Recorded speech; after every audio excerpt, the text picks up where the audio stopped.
Hello बच्चों, क्या हाल चाल। लास्ट लेक्चर्स में हमने डिस्कशन किया था कि इलेक्ट्रिक फ्लक्स डिफाइंड हम किस तरह से करते हैं और उस पर कॉन्सेप्चुअल क्वेश्चंस किस तरह से बनते हैं। अब हम थोड़ा सा कैलकुलेशन बेस्ड क्वेश्चंस करेंगे इलेक्ट्रिक फ्लक्स पे। बेसिकली इलेक्ट्रिक फ्लक्स जो है वो हमें ये देखना होता है कि एरिया वेक्टर्स और फील्ड लाइंस के बीच में क्या रिलेशन है, किस तरह का रिलेशन हो रहा है। अगर हमारा दोनों एरिया वेक्टर्स और इलेक्ट्रिक फील्ड पैरेलल है तो कहेंगे फ्लक्स मैक्सिमम हो रहा है, और अगर हमारा पैरेलल नहीं है तो हम कहेंगे भाई फ्लक्स की वैल्यू कम हो रही है। एक क्वेश्चंस मैंने लिया है एज ए इलस्ट्रेशन जो आपको थोड़ी अंडरस्टैंडिंग दिलाएगी कि एक सर्कल है या कोई भी क्लोज सरफेस ले ले, ओपन सरफेस ले ले। अभी हमारे पास ओपन सरफेस की बात चल रही है, अगला जो कंटेंट होगा वो हम क्लोज सरफेस पे देख लेंगे। और यहाँ पे एक और चीज़ हम सीखेंगे कि कभी कोई प्लेन सरफेस हमारा उसका एरिया वेक्टर्स हम कैसे निकालें अगर हमारे पास कोऑर्डिनेट पता हो। It means that X Y Z में कोई एक ऐसा प्लेन रखा हो जो 37 डिग्री पे इंक्लाइंड हो। अभी एक नॉर्मल हम प्लेन ले रहे हैं तो प्लेन हम एक्स वाई में रख सकते हैं, वाई जेड में रख सकते हैं, जेड एक्स में रख सकते हैं। फिर थर्ड हमारा स्टेप होगा कि अगर वो इंक्लाइंड प्लेन हो तो फिर उस प्लेन पे उस पूरे एरिया को उस प्लेन पे हम किस तरह से प्रोजेक्ट करके कंसिडर करते हैं एरिया वेक्टर्स, क्योंकि कुछ क्वेश्चंस वैसे भी ट्विस्ट करके आपको दिए जा सकते हैं। यहाँ पे सिंपल एक सर्कल है जिसका रेडियस आपके पास आर है और इसको आपने एक यूनिफॉर्म इलेक्ट्रिक फील्ड में रख दिया जो आपको दिया हुआ है। यूनिफॉर्म इसलिए बोल रहा हूँ कि एक्स एक्सिस, वाई एक्सिस और जेड एक्सिस 3D तीनों में ये कांस्टेंट है। ये जो हमारा 2i कैप है इसका मतलब हो रहा है ये एक्स एक्सिस के अलॉन्ग इलेक्ट्रिक फील्ड की वैल्यू ये है, और ये जे है तो ये वाई के अलॉन्ग हो रही है, और ये हमारा माइनस लगा हुआ है तो जेड के अपोजिट डायरेक्शन में जा रहा है। और आपको पता है कि अब एक्स वाई प्लेन में हमने किसी सर्कल को रख दिया, प्लेन को वाई जेड में रख दे रहे हैं, जेड एक्स में रख दे रहे हैं, तो क्या होगा। एक तो ये तरीका है कि सर एरिया निकालो और जिस हिसाब से प्लेन में रखा जाए उसके साथ वेक्टर फॉर्म बनाओ, डॉट प्रोडक्ट कर दो। एक होता है हमारा कॉमन सेंस अप्रोच। तो पहले हम जनरल अप्रोच से आपको कराते हैं। जनरल अप्रोच के बच्चे ये करेंगे कि सर्कल है, सर्कल का एरिया जो होता है वो पाई आर स्क्वायर होता है। अब सर मुझे अगर फर्स्ट केस की बात करूँ मैं, एरिया कहाँ रखा गया है, प्लेन कहाँ रखा गया है, एक्स वाई प्लेन में। ये देखो ये डायग्राम है, ये एक्स एक्सिस है, ये वाई एक्सिस है। जो हम इस प्लेन में रख रहे हैं तो इसका एरिया वेक्टर जो हो जाएगा वो कहाँ होगा, आउटवर्ड या इनवर्ड, मतलब के कैप के साथ होगा। तो एरिया वेक्टर जो इसका होगा वो पाई आर स्क्वायर क्या हो रहा होगा, के कैप आउटवर्ड।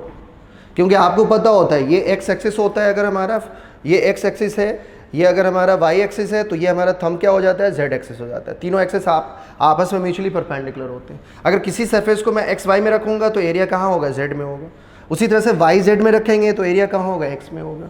और हम जेड एक्स में रखेंगे तो एरिया कहाँ होगा, वाई में होगा। तो आपको 3D विजुअलाइजेशन करना होगा, और ये अगर कर पा रहे हो तो आप चीज़ों को अच्छे से समझ पाओगे। यहाँ पे हमारा एरिया आ गया पाई आर स्क्वायर। बट अगर फर्स्ट केस की बात करें जिसमें हमारा कहा जा रहा है सर्कल हमारा कहाँ प्लेस्ड है, in X Y plane. X Y plane का मतलब ही हो गया बच्चा कि एरिया जो हम लिखेंगे वेक्टर फॉर्म में तो वो हमारा आ जाएगा पाई आर स्क्वायर। एक्स वाई में रख रहे हो बाहर की तरफ तो प्लस के कैप। और सर इलेक्ट्रिक फील्ड तो हमें गिवन ही है, देयरफॉर फाई इक्वल टू हमारा हो जाएगा ई डॉट ए, और आप यहाँ से ई ए जब डॉट प्रोडक्ट करोगे तो देखो के वाला के वाले के साथ हो जाएगा, बाकी सब ज़ीरो हो जाएगा, -4 पाई आर स्क्वायर। कैसे हुआ, क्योंकि आपको ऑलरेडी पता है आई डॉट आई 1 होता है, जे डॉट जे 1 होता है, और के डॉट के 1 होता है। क्यों 1 होता है, क्योंकि दोनों के बीच का एंगल 0 डिग्री होता है। ए डॉट बी, ए भी कॉस थीटा होता है, ए और बी का मैग्नीट्यूड 1 है। यहाँ पे आई कैप का मैग्नीट्यूड 1, आई कैप का मैग्नीट्यूड 1 और कॉस 0 डिग्री 1, तो 1 मिलता है। बट आपको ये भी पता है आई डॉट जे कर देते हैं, जहाँ पे एंगल 90 डिग्री होता है वो 0 हो जाता है। जे डॉट के कर दे तो भी हमारा 0 होगा, के डॉट आई कर दो तो भी हमारा क्या होगा, 0 होगा। तो आपको पता है जब हम डॉट प्रोडक्ट कर रहे हैं इट मीन्स दैट हमारे पास सिर्फ किसका रोल हो रहा होगा, इसका, और ये के वाले के साथ जो है तो वो हमारा आंसर ये आ जाता है। दूसरा हमारा क्या हो जाएगा बोलो, सेकंड वाले पार्ट को कैसे करेंगे, सेम एज इट इज़ करोगे।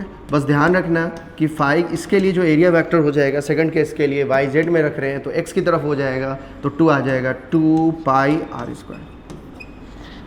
थर्ड के लिए इसका एरिया वेक्टर कहाँ हो जाएगा, जे में हो जाएगा तो हमारा फ्लक्स आ जाएगा phi equal to 3 pi r square. अब हमें आर गिवन होगा तो हम निकाल लेंगे, और फ्लक्स हमारी स्केलर क्वांटिटी होती है।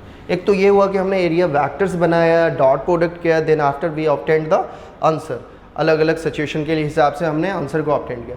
बट लॉजिकली आप सोचो कि एरिया तो पाई आर स्क्वायर है, और अगर हम एक्स वाई में रख रहे हैं तो एक्स का कोई रोल है क्या, वाई का कोई रोल है क्या, नहीं। इसका मतलब आप लॉजिकली ये सोच सकते हो कि जैसे ही एक्स वाई में रखेंगे इसका और इसका कोई रोल नहीं है, ये कोई रोल प्ले नहीं करेगा, रोल प्ले ये कर रहा है। तो -4 into area pi r square, तो ये हमारा आंसर आ गया। उसी तरह से अगर मैंने बाई जेड में रखा है तो वाई की तरफ जो इलेक्ट्रिक फील्ड है ई वाई, ये हमारा एक्स की तरफ ई एक्स और जेड की तरफ ई जेड।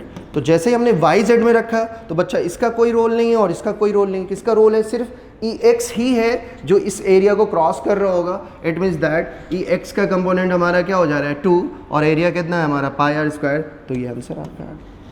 तो आप इतना डॉट प्रोडक्ट नहीं करके लॉजिकली देख सकते हो कि इलेक्ट्रिक फील्ड का कौन सा कंपोनेंट रोल प्ले कर रहा है फ्लक्स के लिए और कौन सा कंपोनेंट रोल प्ले नहीं कर रहा है। अगर एक्स का कंपोनेंट कर रहा है तो आप एक्स को लो, वाई का कंपोनेंट कर रहा है तो वाई को लो, अकॉर्डिंग टू दैट कि हमारा सरफेस या प्लेन किस प्लेन में रखा हुआ है, एक्स वाई में, वाई जेड में या कहाँ पे। तो एक तो हमारा ये फॉर्मेट हो जाता है सिंपल जो आपको दिया जाता है। अच्छा, कभी कभी ना बच्चों को कंफ्यूज करने के लिए आप लोगों को ऐसे दे दिया जाता है कि एक सर्कल है, उसी प्लेन में इलेक्ट्रिक फील्ड है जो सर्कल के साथ एंगल जो बना रही है, सरफेस के साथ 30 डिग्री बना रही है, इलेक्ट्रिक फील्ड है सेम प्लेन में। अब बच्चा सोचता है कि सर इलेक्ट्रिक फील्ड दे दिया है हमें, सर्कल दे दिया है हमें और एंगल दे दिया है, तो फाई इक्वल टू हमारा हो जाएगा ई इंटू ए इंटू कॉस 30 डिग्री। बच्चा ये कॉस 30 डिग्री एंगल नहीं है, बार बार बोल रहा हूँ, ये एंगल सरफेस के साथ है जो हमें कंसिडर नहीं करना है। हमें एंगल हमेशा और हमेशा लेना है एरिया वेक्टर्स के साथ जो ऑडवर्ड होगा। तो थीटा यहाँ पे 30 डिग्री नहीं होगा, 90 डिग्री होगा। ऑन दैट बिहाफ आप करोगे तो फ्लक्स की वैल्यू यहाँ पे 0 हो जाएगी, क्योंकि cos 90 0 होता है। मतलब जिस प्लेन में अगर हमारा इलेक्ट्रिक फील्ड है, उसी प्लेन में अगर मैंने किसी भी फ्लैट सरफेस को रख दिया है तो आप कहोगे एंगल 90 डिग्री बनेगा और फ्लक्स हमेशा क्या होगा, 0 होगा। ये तो हमें फ्लैट सरफेस की बात थी जिसमें हमें ये पता है एक्स एक्सेस पे रख दिया, एक्स वाई में रख दिया है, वाई जेड में रख दिया है, स्क्वायर हो, रेक्टेंगल हो, किसी भी तरह का ओपन सरफेस हो, डिस्क हो, किसी भी तरह का ओपन सरफेस हो, हमारा फ्लैट सरफेस हो, तो हम क्या कर सकते हैं, इसे इस तरह से अप्रोच करके हम क्वेश्चंस को सॉल्व कर सकते हैं। Okay, thank you. 10 मिनट हो